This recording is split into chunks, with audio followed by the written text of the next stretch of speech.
Buenas noches. En esta noche estaremos tocando puntos importantes sobre los trucos para escribir mejor, en el cual acá tenemos el grupo que conforma integrantes: Otto Newman, Oscar Mazariegos, Gustavo Silvestre, Luis Brito, Erickson Serna, Daniel Yol y Carlos Peña. Como primer tema tenemos cómo un párrafo. Acá lo esencial en la construcción de un buen párrafo nos indica que tiene que ser claro, preciso y eficaz, en el cual acá logramos mantener la atención de la persona que está leyendo el párrafo.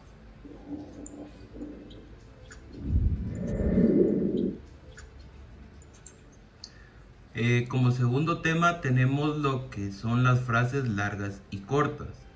La frase breve es más fácil de construir que la frase larga, pero el periodo amplio, si no se maneja muy bien, degenera el periodo. En este tema podemos ver de que las frases largas y cortas, dependiendo de lo que estemos relatando o lo que estemos haciendo, nos van a servir de diferentes maneras, ¿verdad? Las más utilizadas son las cortas, ya que son concisas y dejan el recordatorio más simple puede ser para algún texto o algún periódico, donde el lector se queda más identificado con una frase corta, y las frases largas las utilizamos más para relatos, donde podemos dejar un punto de vista para seguir un tema bastante amplio, en el cual podemos extendernos de una manera poética o de una manera relativa, ¿verdad?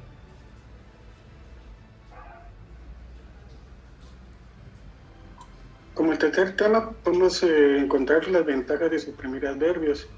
Esto forma parte muy importante de lo que es una parte de una oración, ya que se puede calificar y determinar conforme el significado del verbo o el adjetivo. Como muchas veces podemos encontrar muchas palabras o oraciones que pueden ser a base de vocablos o de adjetivos o adverbios que se pueden ir formando para ir haciendo las estructuras de las oraciones y así poder hacer las complementaciones de lo que son los párrafos existentes. Como podemos observar que ahí se pueden hacer como palabras tristemente célebres, palabras bien o tristemente calificadas, basadas en los vocablos que pueden ser muy determinantes en cada adjetivo y adverbio.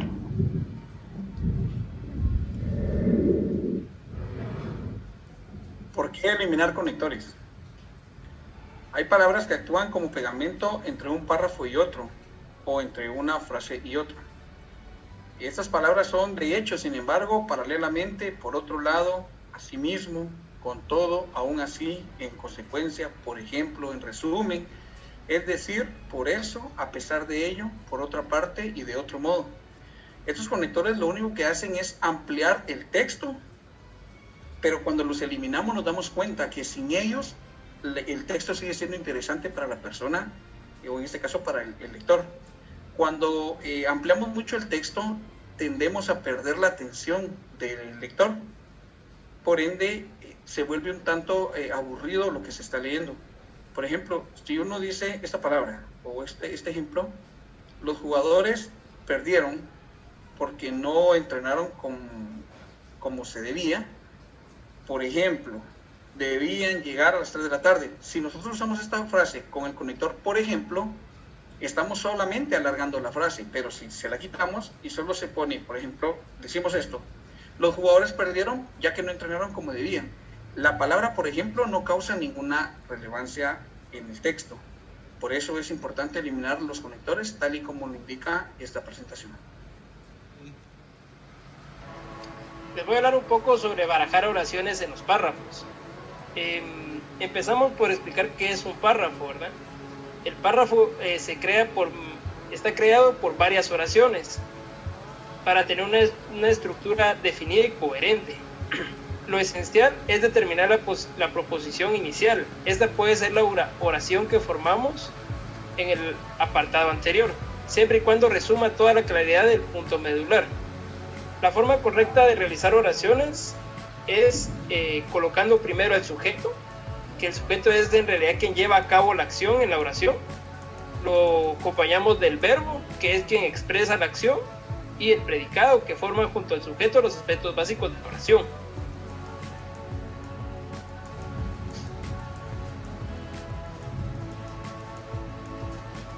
El tempo musical en los textos. La brillantez consiste en definir una gran idea en pocas palabras. Y existen 4 tiempos en los que se puede dar a conocer o relatar un hecho. Existen tiempos largos, que si lo comparamos con la música, se puede comparar con 20 pulsaciones por minuto. Este es un relato muy lento y ceremonioso, reflexivo y tranquilo. También está el adagio. En este se refiere a concentrar a los mismos pensamientos pero en menos páginas. Sí se requiere acelerar el ritmo. También está el tiempo andante. Es un poco más rápido, más ágil, más dinámico. Lo que intentamos en esto es cortar los párrafos, quitar las frases redundantes y los calificativos repetitivos. Como un ejemplo, no podríamos, para no caer en algo tan complicado decir como la pluviometría, quitamos lo que es pluviometría y ponemos la palabra lluvia.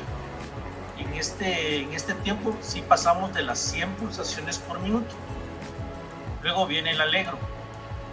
Usaremos en esta forma de escritura usaremos menos artículos, menos frases y pondremos puntos y seguidos donde había antes conjunciones, y fuera todos los adverbios que terminan en mente. Y luego está el presto, y el presto va de una vez al grano, sin alargar tanto el párrafo, sin darle tantas vueltas al asunto, y son palabras con menos de 4 sílabas.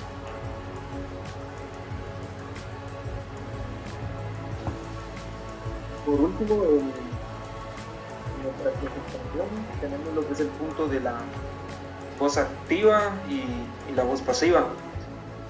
Por ejemplo, se pueden narrar los hechos de 2 formas, en forma activa y en forma pasiva. Como por ejemplo, para poder explicar lo que es la voz activa, se refiere en una oración o en un texto que el sujeto que está en esta oración está realizando la acción.